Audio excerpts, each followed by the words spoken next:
have celebrations. You know, Christians celebrate Christmas, Easter, any holiday the government tells us we're allowed to.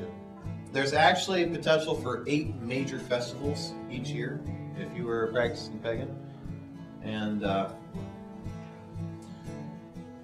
going to try not to butcher the names, but up on the screen or on this one, you'll see them. They're based, since they're so focused on nature, they're based around nature's calendar. Samhain, that first one that looks like Samhain, it's actually Samhain.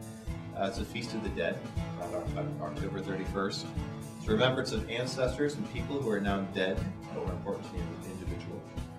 It marks the end of the Celtic year and the beginning of a new year, so it's kind of like a pagan new year. You have Yule, which is the winter solstice, around December 21st.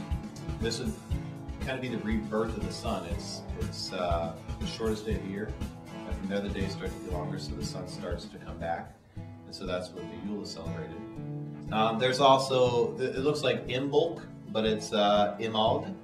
It's Bride's Day. It's the start of the spring. They kind of celebrate the return of the goddess to the land. It's Ostara, Easter, spring equinox.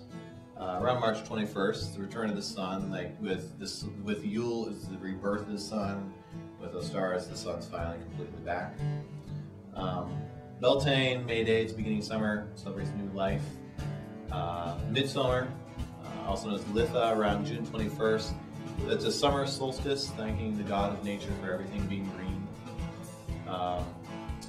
Lammas, end of August, is the first harvest festival. And Mabon, it's the autumn equinox, it's the second harvest, preparing for the winter months to come.